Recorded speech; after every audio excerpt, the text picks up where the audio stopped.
Hello, everyone, and a late welcome and Happy New Year. Welcome to 2022. This is our first seminar of 2022, and I'm just going to do a little bit of kind of housekeeping-y stuff before handing over to Kate Fisher from the Centre of Medical Humanity, who's going to be chairing medical history. Sorry, he's going to be chairing the seminar today.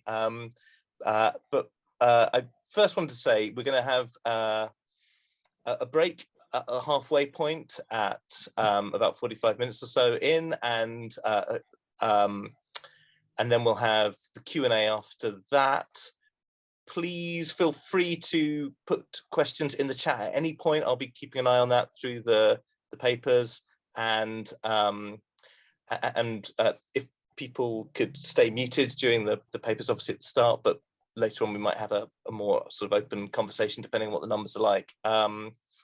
We've got another seminar coming up on the 10th of February, which I'm going to do a little kind of plug for, which is Melanie Lovett, Jade French and Valerie Wright talking on reimagining the future in older age. And that's on, as I say, on the 10th of February. So please go to the Eventbrite and sign up to that too. It'd be lovely to see you there.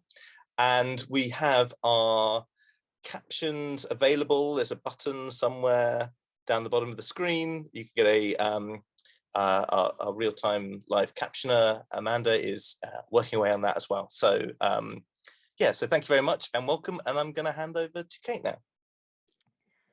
Hello, everybody. Very nice to see you all here. Welcome. It gives me great pleasure to chair this seminar today on the history of HIV/AIDS and care in Britain.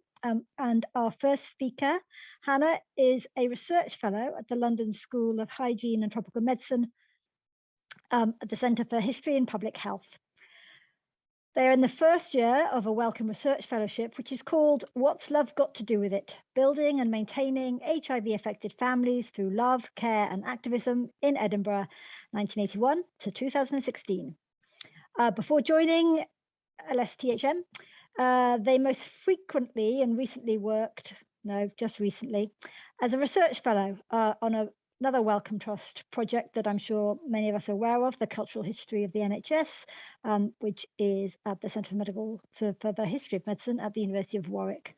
And their research focused on lesbian health activism in the British Midlands in the 1990s. So they've published very widely on the cultural history of public health, childhood and HIV. And I, for one, am very excited to hear what they have to say about Edinburgh.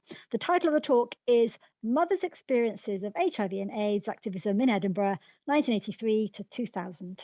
I would like to introduce our next speaker, James Mead. And James is Development Coordinator for Prevention Services for the Eddystone Trust. And those of you who don't know, the Eddystone are an HIV prevention and support charity that work across the Southwest. James has worked there since 2016, and he specialises in men's health and chemsex support. But James is not just a provider of Eddystone support services, but also a user of them since he's been living with HIV since 2009. And he's going to tell us about, I'm not quite sure exactly what, because I don't have a title for his talk, but perhaps he may have one to introduce, so it may be titleness. Sorry. That's apologies. Fine. Yeah. No apologies necessary. You know, you're like one of those works of art that doesn't need a title. Yeah, perhaps I'll provide one at the end when I've decided what it is that I'm actually talking about. Bear with me while I just share my screen. So I guess just before I start, can I just check, does everyone know how to use their reaction buttons in terms of putting their hands up? Yeah, cool. That's really helpful. Okay, let me share my screen. So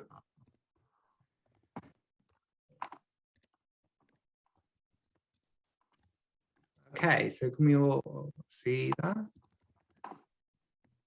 Yeah, am I sharing? I hate the way that you can't see faces when you're sharing. I can't see it yet, James. Sure. Yeah, there we go. Okay, so Okay, so it feels really fitting that I'm following Hannah's talk about kind of activism, as the Eddystone Trust actually, it has its creation in kind of activism, very similar to the second group that Hannah was talking about. The Eddystone Trust actually started as the Eddystone Group in Plymouth in 1989. It was kind of a drop-in centre support group for people living with HIV in Plymouth. But it started, and this was the mission statement from that time. Eddystone is an independent centre that exists for all those suffering from AIDS and those who are HIV positive, to provide information and support to them, their families, friends, and the worried well, and to have concern for their rights and dignity as human beings. Now, I guess, so this is what, whereas I don't necessarily have a title for my talk, where I want to focus is kind of how the landscape in terms of HIV care and prevention has changed, but actually there are some key issues which keep on coming back. So these issues of, you know, this kind of stigma and judgmentalness that seems to attach itself to HIV, and also, you know, that actually a lot of the time the rights and the dignity of human beings, particularly people who are living with HIV, but also those who are interested in their own HIV prevention strategy, also sometimes gets left out by the medical model. So it's those things that I wanted to focus on today.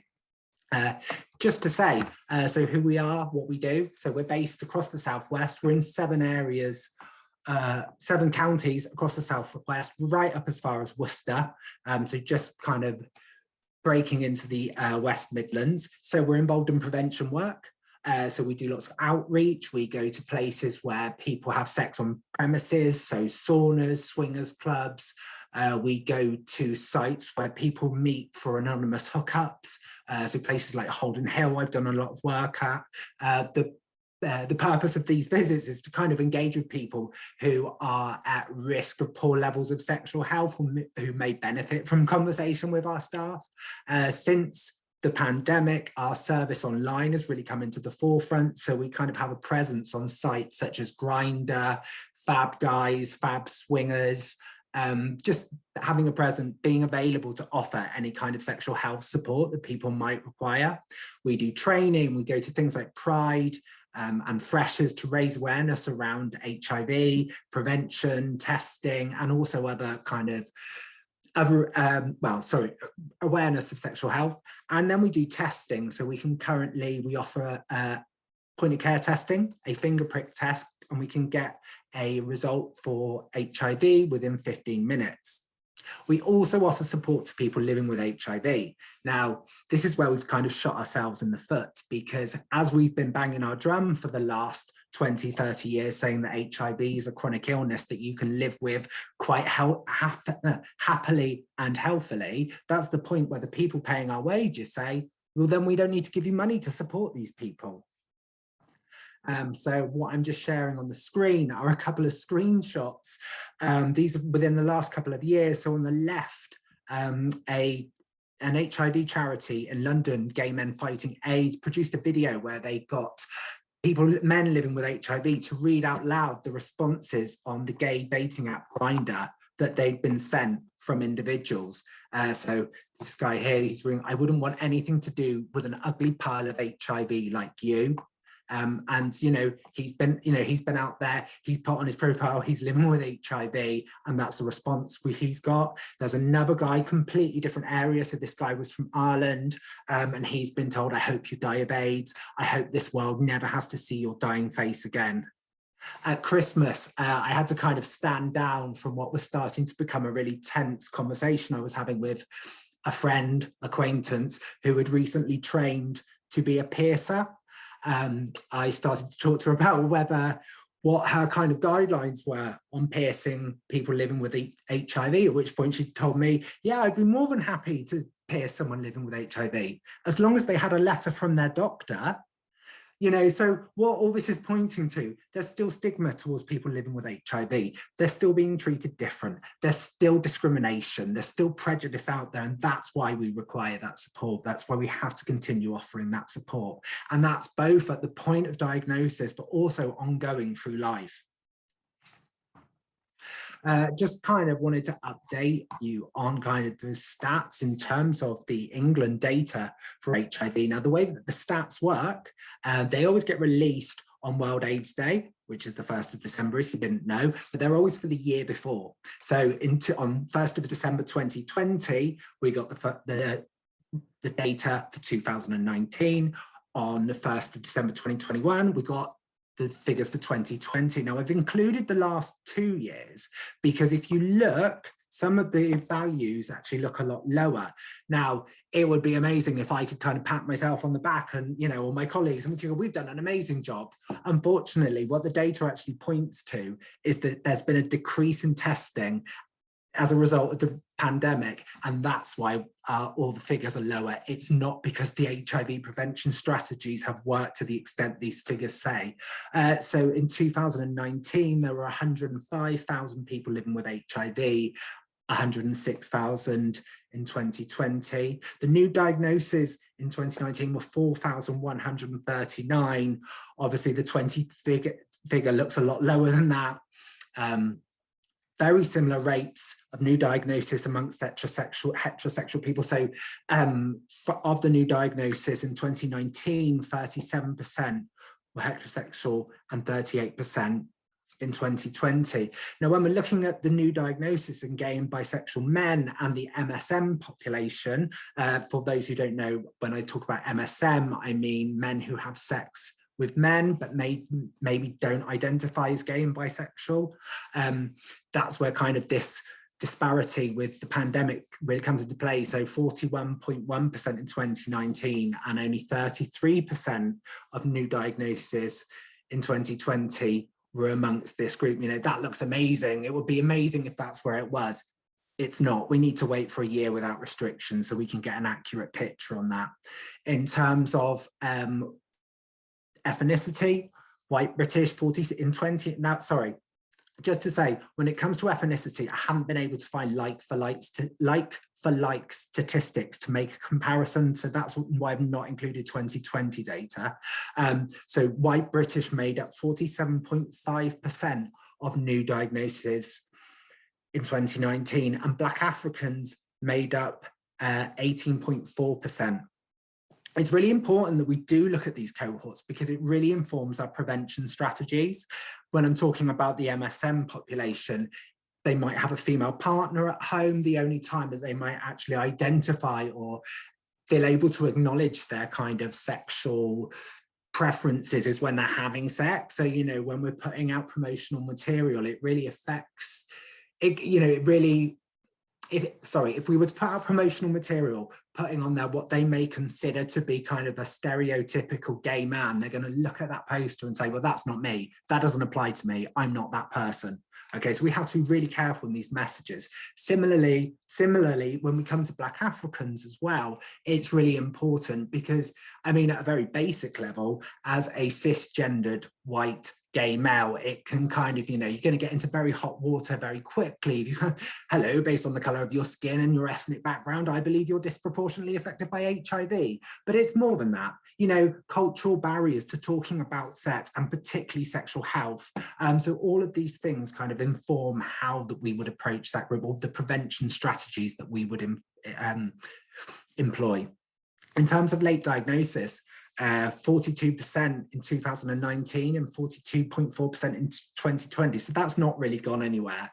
So what, for those who don't know, late diagnosis is when an HIV infection has gone undiagnosed for long enough that it's impacted on a person's immune system. And the first point that they're diagnosed is when they're, you know, generally when they're accessing some sort of healthcare. And a lot of the time it's kind of in places like intensive care. So yeah, so, and what that points to is in this country, we're not in the habit of testing. People don't test for HIV and it's not going anywhere. What we're saying is almost half of the people who were diagnosed in both those years were diagnosed late. That's going to impact on their health at that point and moving forward into the future. Just want to move on to talk about some of the big changes that have occurred across the HIV sphere. And the first one is the idea of U equals U, or undetectable means untransmittable. And I guess that's where I just wanted people to use their hands to say whether they'd heard of that before, if they've ever seen anything relating to U equals U, if they understand what it means.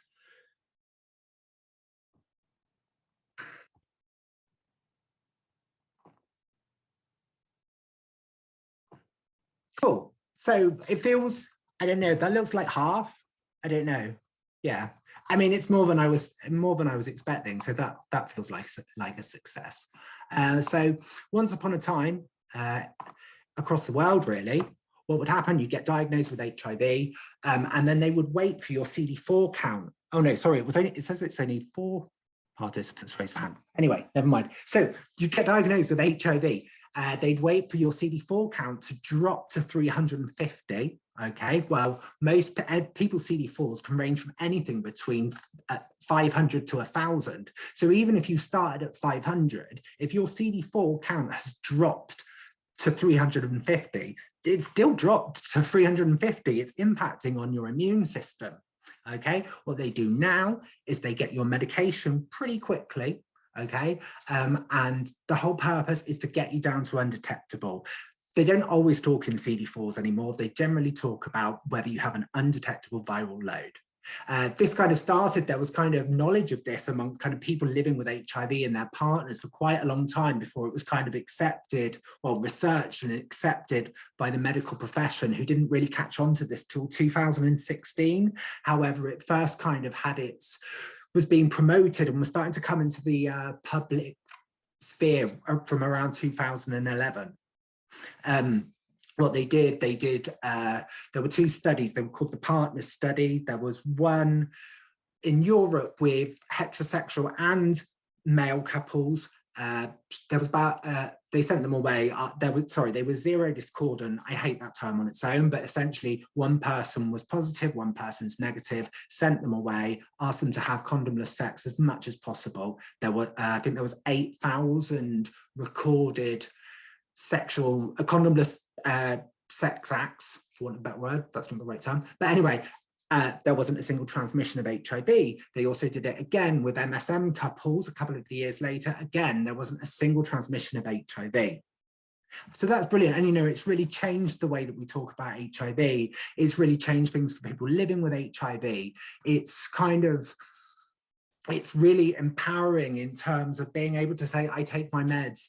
You know, any stigma or discrimination you're putting on me because you feel I'm infectious or I can't have a happy sex life, it just kind of puts it back on the people who have outdated knowledge. So U equals U, it's been a really positive step. However, what this does, it kind of, from the medical profession, it kind of creates this goal of being undetectable as being what we should aim to reach. There are some people for who being undetectable just isn't possible. You know, some people really struggle with adherence. I know when I first got my diagnosis, I was put onto a 3 combination drug, a combination of 3 drugs. I couldn't take them. I couldn't get into a routine with them. And I had it pretty easy. You know, I've got friends who were on, at the time were on a combination of 7 drugs. They had to keep them in the fridge. They had to take them with a set amount of calories. Okay. I had 3 drugs, which I could pretty much take as and when I liked. I could not get into a routine with it. Okay. I wanted to be well. I wanted to be healthy. I didn't want the virus to impact on me. But I couldn't get into a routine with those tablets. And even now, I can't think what it is that made me not be able to engage with that medication. I'm now on 1 tablet, it's fine, it works perfectly for me. But for some problem, adherence is a real problem. Also, there are some people for whom maybe it's their age or just their immune system, being undetectable is not possible. And it's like we're kind of creating this hierarchy of people living with the HIV. You know, the people who are undetectable, they're responsible. They're thinking about the public health concerns. You know, the people who aren't undetectable are reckless. They're not thinking about others. They're not even thinking about their own health. It kind of reminds me, if anyone's old enough to remember the spoof documentary series Brass Eye by Chris Morris. He did this whole one about AIDS. It's really funny. You should try and find it. But yeah, so he did this whole thing about good AIDS and bad AIDS. And then sometimes that's kind of, this has echoes of that. You know, if you're taking your tablets, you're being undetectable, you're being responsible. So this was a paper I was reading. So U equals U, it's the ultimate optimal goal for medical professionals, while social justice activists and advocates understand that the picture of health for us has to be painted with much broader strokes to encompass all people. You know, all of the things that I'm talking about, they are tools as part of the HIV prevention strategy, but they are only tools and they need to be used kind of with each other and with the people for whom it works for. Not, like I said, not everyone's going to be able to reach that goal of undetectable, and we need to start having those conversations about why that is, rather than just judging. So the next one I wanted to talk about is PrEP. Again, please put your hand up if you have heard of PrEP. 4 people, 5, 8, 10. So 10 or 11, I'm not sure how many, 14. So that feels really positive, actually. So for those who don't know, PrEP is a course of HIV drugs, which if you take when you're negative, it can reduce the risk of HIV infection. It says daily there, that's my mistake. You don't need to take PrEP daily. There are specific ways of dosing that you can take it. That means you've always kind of got that, that you're always kind of covered in terms of medication, but it doesn't need to be daily. What it does, it kind of as long as there's enough drug inside of you, it blocks HIV before it gets a chance to get into your system. Now, in 2016, this was when PrEP really came to prominence, and NHS Scotland and NHS Wales took the decision to make it available on the NHS. And NHS England appeared, well, in England, it turned into a really political debate. So why am I not moving on? And we saw headlines like this from the Daily Mail. There's a common theme here about that paper, isn't there? Going back to Hannah's book. So, you know, we saw headlines like this. What a skewed sense of values. NHS told to give out £5,000 a year lifestyle drug to prevent HIV as vital cataract surgery is rationed. You know, and it's quite emotive, isn't it? You've got the idea of, like, you know, these poor little old ladies who can't really see, and then, you know, these kind of, you know, these, I don't know, in my head, they're gay men in tank tops off out to kind of enjoy their life, you know, on this drug that they've taken the money from but it's not like that at all. You know, we fund women to go on the pill. We don't talk about, you know, there's no argument there. Oh, well, they could just use condoms. Sorry, I was looking at the chat there.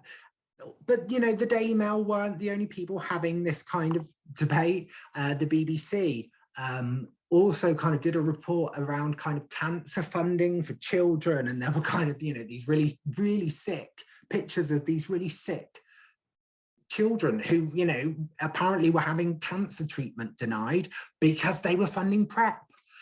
So yeah, so what the NHS did was, the NHS England did was they moved to an impact study. So if you kind of were in one of 4 or 5 categories, you could get a place on this impact trial. So you had to be an MSM who'd had condomless sex and in the last 12 months and were planning to have it again, or it was likely that you would have it again, a Black African, partner of someone living with HIV, a sex worker, or a trans person. You could have a place. There were very limited places. Somerset, where I live, there were 20 places for the whole county. I think Devon had 50. So yeah, so that was where they went to. Now, there was a point around 2017 where a activist group called PrEPster, who kind of been raising the profile of PrEP and putting pressure on government to roll it out through, you know, roll it out mainstream through the NHS. There was a point where they kind of, you know, they put it out there that what they found was in Manchester, there were 8 people on the waiting list waiting for a place, and those 8 people had tested positive whilst they were waiting. So they, you know, they really heaped on the pressure on the government to get PrEP through the NHS. It is now available. It came out in 2020, but you still have to fall into one of those categories, which does feel kind of slightly, we're trying to move away from people being kind of more at risk of HIV. You know, if we're looking at the statistics, actually what we're seeing is that there feels like an almost even split between heterosexual people and the gay, bisexual men and MSM who are living with who are being diagnosed with HIV. So why they're not in that list, I don't know. Finally, the other thing I wanted to talk about is PEP. Again, please raise your hand if you've heard of PEP. Oh.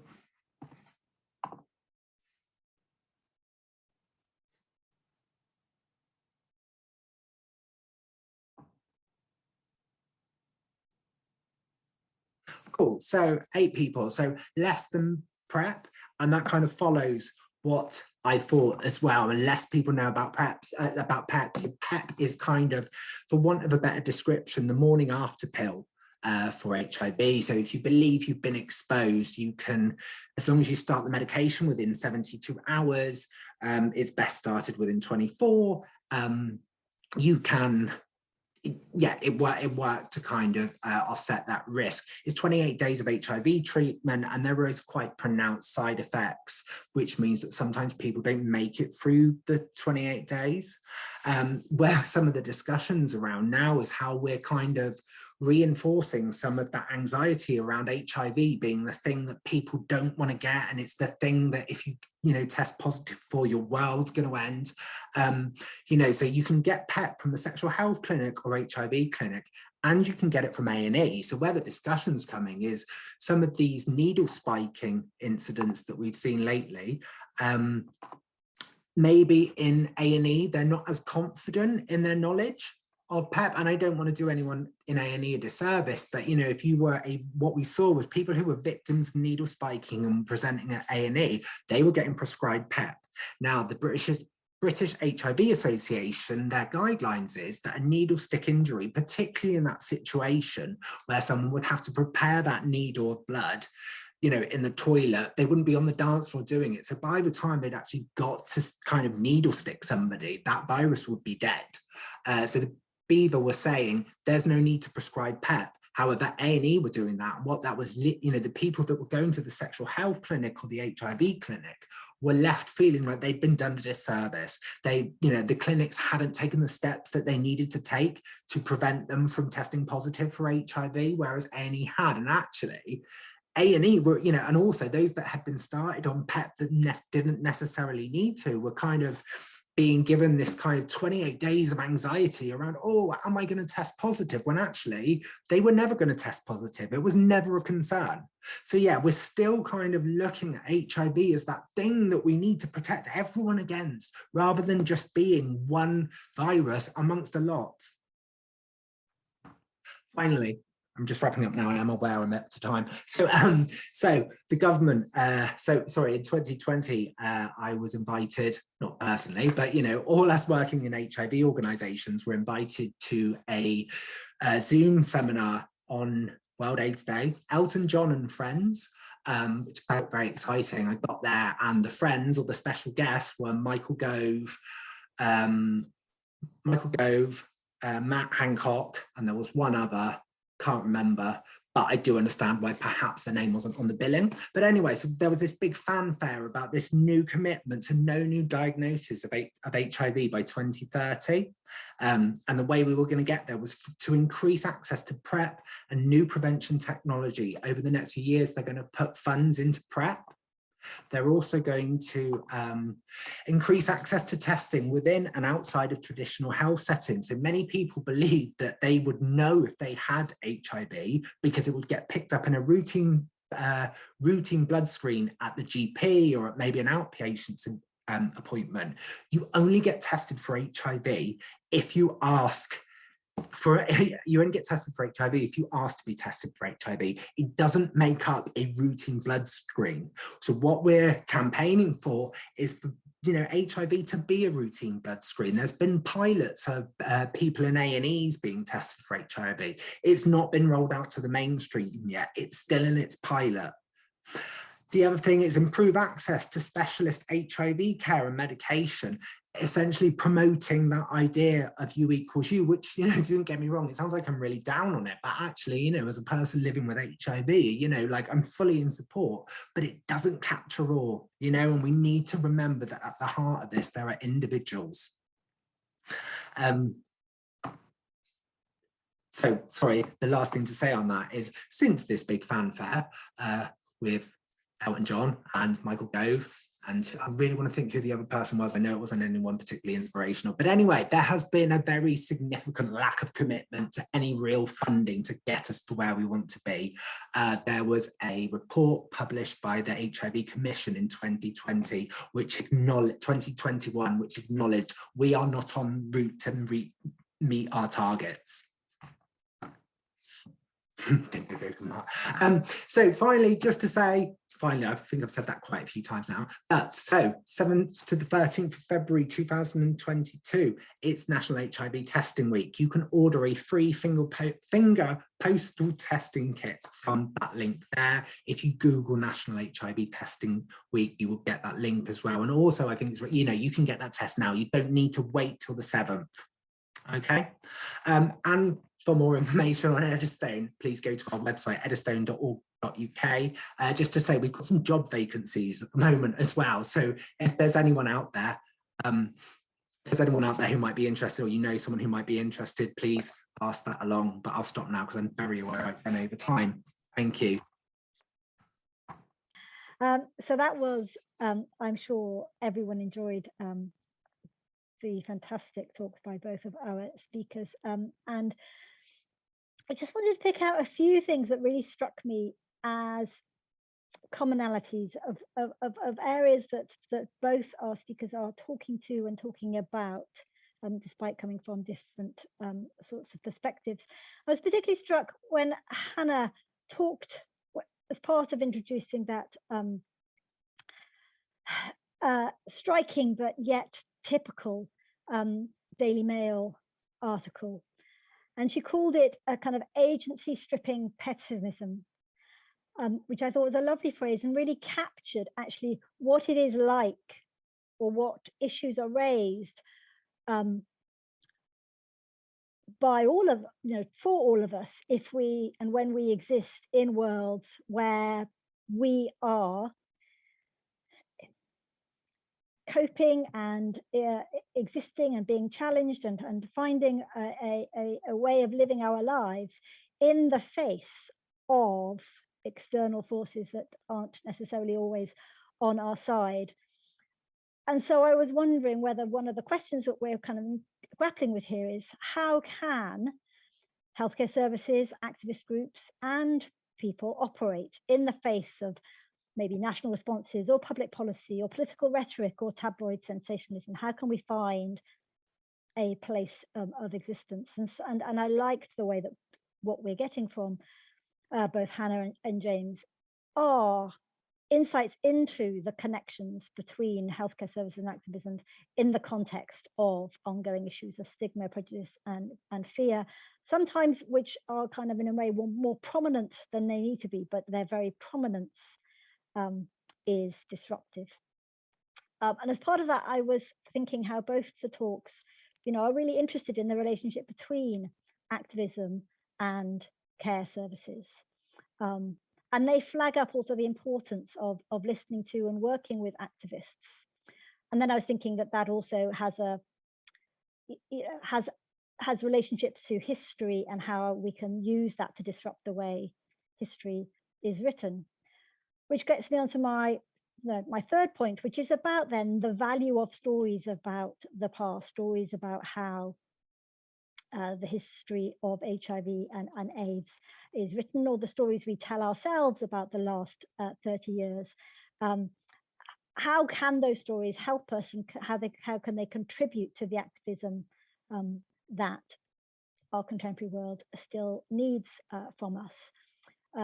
And it raises those big questions that we still need to ask ourselves, and we should be asking ourselves continually: why are we writing history?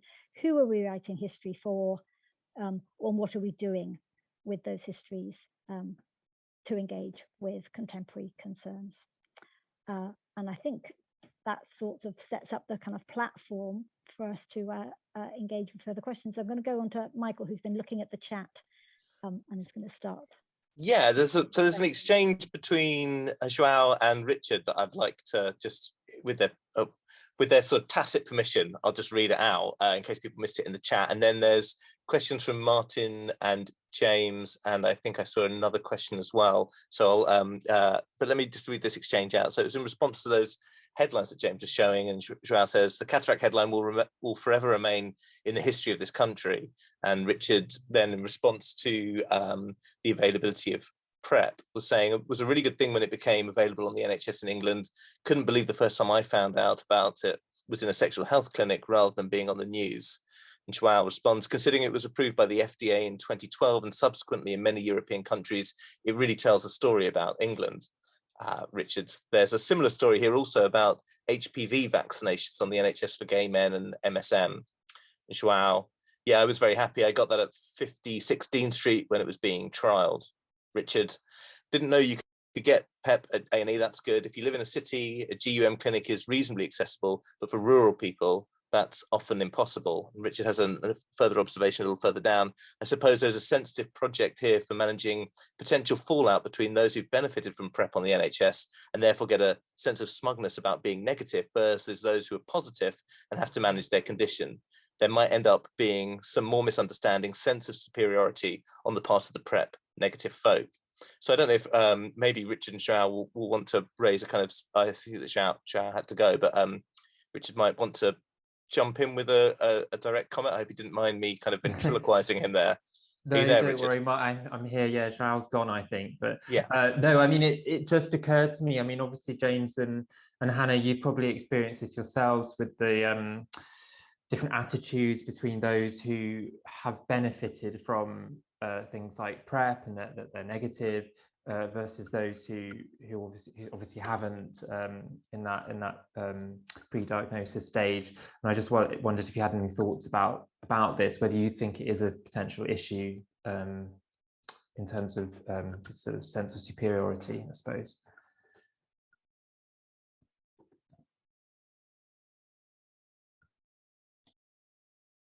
Yeah, James, do just come in. Yeah, sorry.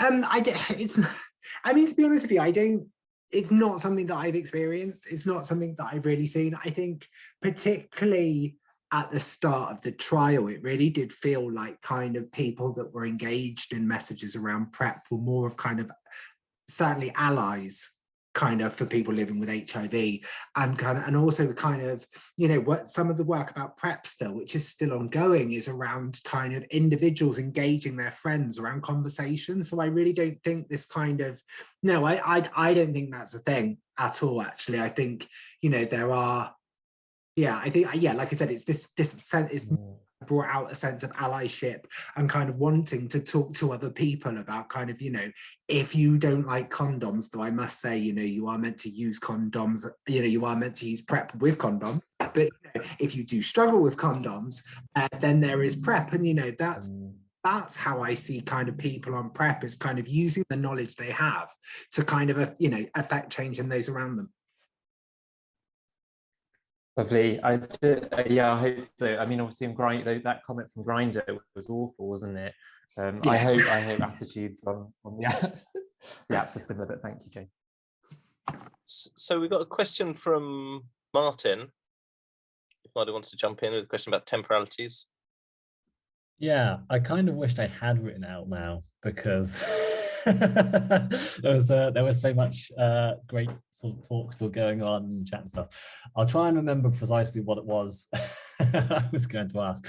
But I guess I was interested in both papers about the kind of different temporalities of crisis and chronic that's kind of going on, and you know, how that can play out at both a kind of public health and an individual level.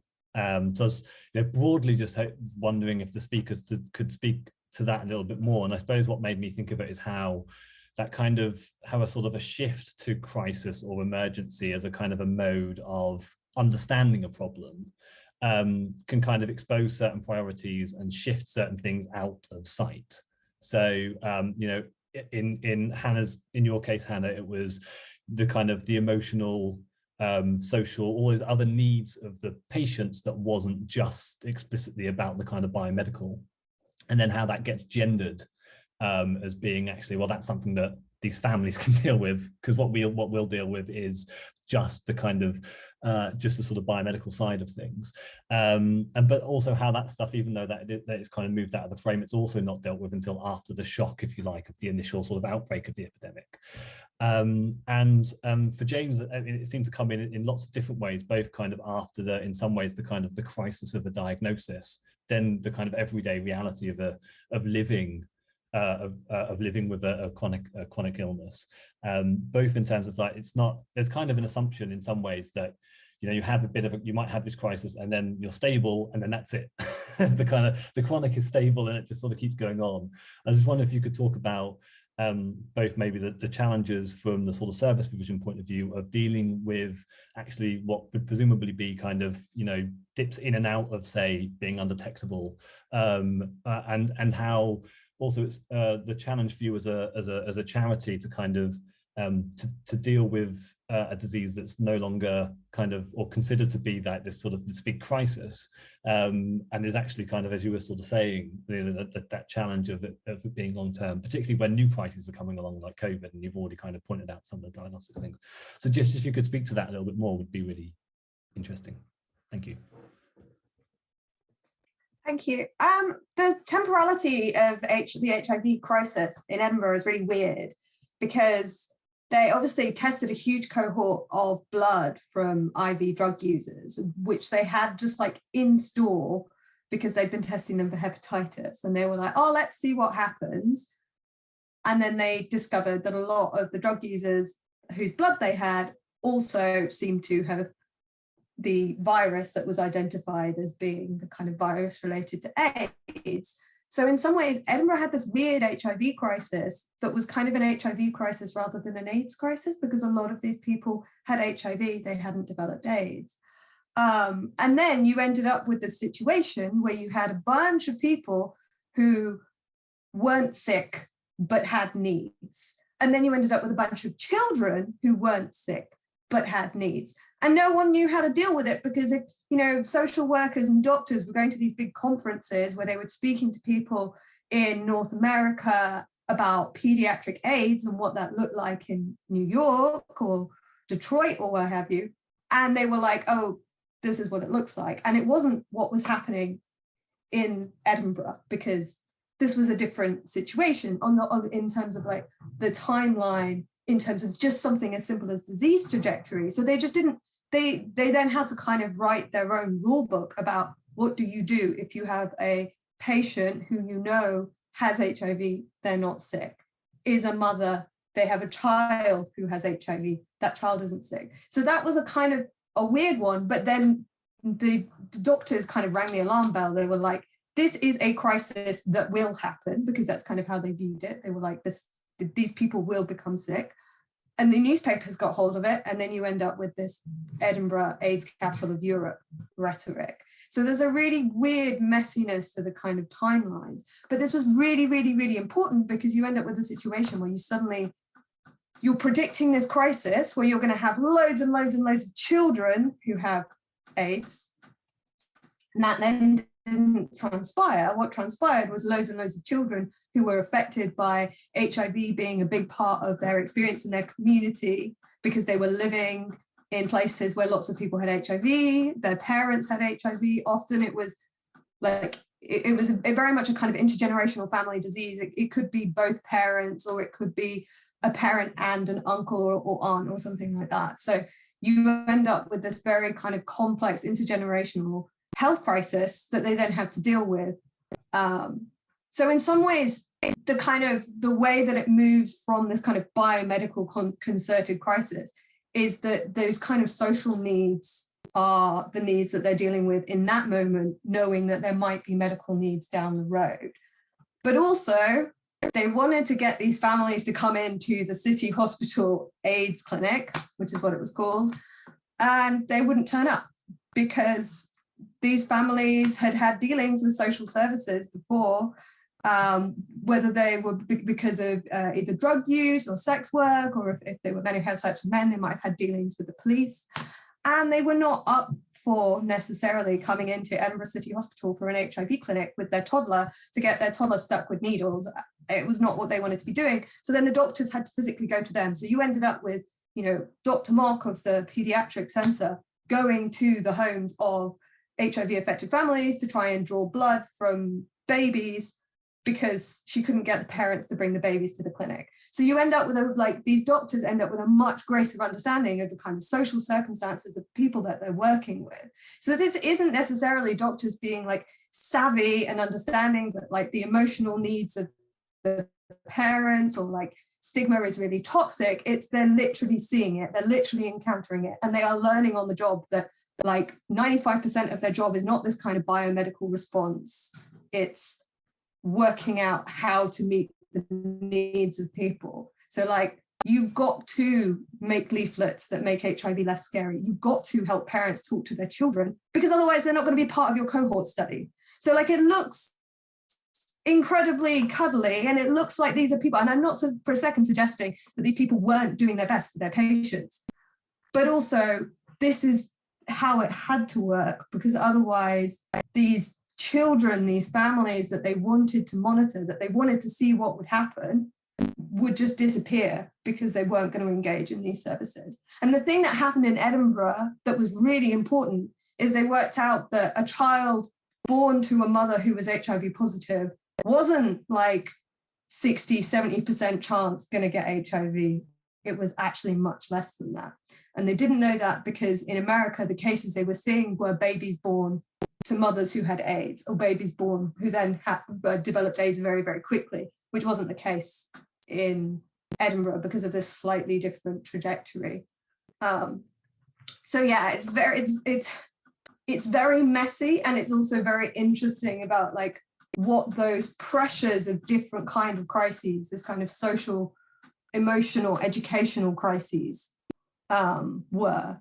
So yeah, I don't know if that fully answers your question about temporality, but that was, yeah. There's a question in the, not exactly a question from Marie, but just asking if, well, Marie, do you want to jump in? Hi everybody, thank you for your talk, so wonderful, really enjoyed both of them. It was just to say I'm a nursing lecturer at Exeter, and I'm just developing a new module which is going to be called The Art and History of Nursing. And so we're going to look a bit about art, and I know that obviously there's a big art activism surrounding HIV and AIDS historically. So we're hoping to look at that, but also obviously would value some kind of historic and lived experience perspectives as well, of sort of, you know, how care's evolved, and obviously how we can learn from the past and not make those mistakes again, I suppose.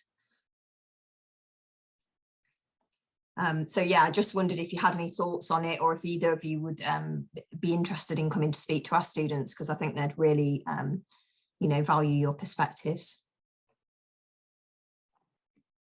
Yeah, definitely. I'd be more than up for going to speak. Yeah, definitely.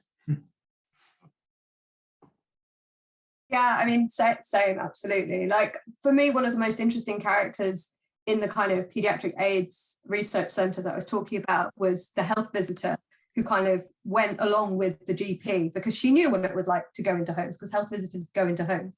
But then she kind of ends up kind of helping make picture books and things like that, and doing lots of kind of public health communication, which is obviously part of the health visitor role, but it kind of becomes this very kind of specific thing. So yeah, no, I'd definitely be up for that. There's a lot of really good work now on nursing and HIV care that there's a lot of brilliant historians. So like Tommy Dickinson's work on HIV nursing and the AIDS wards is really, really brilliant. He's got a chapter coming out in the edited volume that I've was one of the editors on. That's probably worth adding to a reading list for those that want it as well. Great, thank you. I haven't started my reading list yet, so I will definitely pick both your brains about that as well. Thank you, I'll email you. Just just to say that, you know, with this being recorded, any agreement to attend something is legally and morally binding. Martin drew my attention to the fact that I totally failed. I jumped in too early there, and actually Martin wanted a response from James as well to his question, and so I apologise. So I'll go over to you, James, and then James, actually the other question is kind of a question from you to Hannah. So just drawing out the similarities between you know what you were saying. So maybe then you segue to that if you like. Yeah, sure. I mean, so I guess in terms of kind of this idea of sorry, I've lost my train of thought. So when we're talking about kind of, you know, crisis and kind of then moving into kind of in the hope that things are just kind of level out and move away from that, it does really feel like we've kind of hit a point where it's felt like if you've got HIV, you'll get, if you're living with HIV, you'll get your diagnosis, and then maybe over time, you know, you'll sort it out, you'll work it out. Unfortunately, I don't think things have worked like that. And I mean, when we have clients that have been with us since the 90s. They have very different kind of needs. Some of them talk about kind of survivor's syndrome. You know, there's an incredible amount of guilt attached to the fact that they are alive and they have loved ones and friends who are not, and they don't understand what that's about. Well, where do you fit that into it? You know, you can't. It sounds quite ruthless. We've kind of been told as an organisation that, you know, in some ways that we kind of, people rely on us a bit too much, and also that maybe we should only really be interacting when it's directly related to HIV. Well, there you go, that is directly related to HIV. However, we would be encouraged to kind of direct them in the direction of mental health services. But actually, mental health services, obviously we know the state of mental health services, but actually they don't have that specialist knowledge and kind of, you know, the in-depth, all of those issues that are going to be kind of packed in there. And that's not gone away. In some ways, it's kind of got stronger. I think kind of there was a period, and even maybe from 1995 to kind of even like after I was diagnosed in 2009, you could almost, you know, it was almost anything you want, you could have. You know, you could have a psychiatrist to talk through things with. I remember you could get sleeping tablets by just, I can't really sleep. Can I have some sleeping tablets? And I probably shouldn't admit this, but I remember saying to my doctor, actually, I don't really want, can I get some diazepam? Because the other ones didn't really work for me. There was no question about it. I was living with HIV, of course I needed diazepam. And we've moved away from that, where you're almost kind of, you know, treated like with kid gloves and everything you want, to like now where you're kind of, we can have about 3 or 4 sessions and then you're on your own. I mean, obviously you're not on your own. That's where we're relying on kind of allies and peer supporters and volunteers to provide that support that we're not financially kind of able to do as much as we like anymore. But yeah, I do feel there's kind of like this movement towards, right, there's your crisis point, give it 4 weeks, you'll be fine. It's not the case at all. It's not the case. I mean, I know from personal experience, I probably didn't deal, you know, I probably wouldn't be able to say I was comfortable with mine till 2016. So that's like 7 years, you know? So, and I would say I'm very lucky in that I've got good friends and family around me, and that's how long it took. So if you haven't got that, you can't, I just don't think you can, you know, they kind of, it's forgetting about that person, isn't it? It's forgetting about we are all different. And yeah, I'm not really sure if that answered it, but yeah. Brilliant, thank you, Jace. I guess, yeah, the point that I wanted to make to Hannah was just, I was really struck by how similar, particularly given, like, you know, it was at the other ends of the country, just how similar the second group, and I can't remember what their name was, but the one that wasn't Park, how similar kind of their creation were in each other. Yeah, I mean, I think it's one of the things that's like the real shout out to kind of regional history, and not just kind of writing the history of HIV in the UK and it actually just being the history of AIDS in London, which is, you know, there's a whole separate point. But these little regional charities and organizations and activist groups were so life-changing and fundamental to the people that they worked with. So it's very much like it's small scale when it starts, but it has such big impacts, and it was so important. And they were all networked in. Like, that's the thing, like it could be like 2 people doing something, but they're networked into this like wider network of charities and activists. So someone says like, I need a sofa, and it might be citywide that figure out how to get the sofa to someone's flat and get it delivered by people who are comfortable being around people who are HIV positive. And so like I'm really interested in kind of bringing out those like really granular stories, but also like the low keyness, the quietness. This stuff is not getting reported in the newspapers, you know, like big important placard actions and die-ins and things like that outside Wellcome. That's really important, and it's important that it gets reported, but it wasn't necessarily affecting the lives of women living in secret on council estates in Edinburgh who needed people who would like bring them food and not like have any type of response to the fact that they were HIV positive. So like it's really, really fundamental to capture those histories, and like, those parallels just show how much that kind of there's those kind of intimate stories, those very like relational of activism and care, where you can't quite tell, is this activism or is this care? Because it's both, and it doesn't really matter, and some people will identify as activists and some people won't. That stuff it's the stuff that makes up the day-to-day of living with HIV rather than the crisis points of living with HIV. And that's why it's really important, because so much of the history has been written from a perspective of like the crisis point story for obvious reasons, or the point of view of anger for obvious reasons. But these little hopeful stories of people looking out for each other and being kind to each other and like making the day-to-day a little bit less shit, that's also a huge part of this story. And that's why it's still the bits that kind of make up the kind of bread and butter work of HIV activism. Yeah, definitely.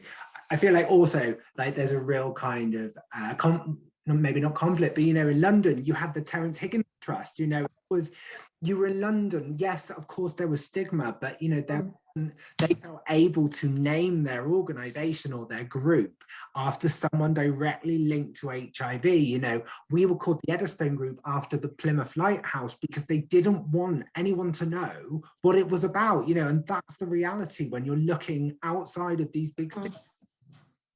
Well, this is the thing. So people were moving from the regions in Scotland to Edinburgh because Edinburgh was the kind of safer space to be. If you were like, there were families who moved out of the kind of regions into Edinburgh, partly because the city hospital and things like that, the medical treatment, more expertise, but also partly because then you could connect yourself up to these kind of networked kind of charities, which were networked across boundaries. This wasn't just like heterosexual families with HIV doing activism for themselves. There were also queer activists involved in kind of this. This was a very broad kind of network. Sex workers looking out for other people, drug users looking out for other people. This was very networked.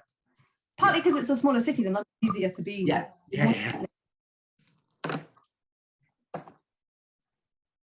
So I'm very conscious of the time because that's part of my role. It's my only role, but I don't want to shut things down totally. That's felt like there was maybe coming to a natural break there, though.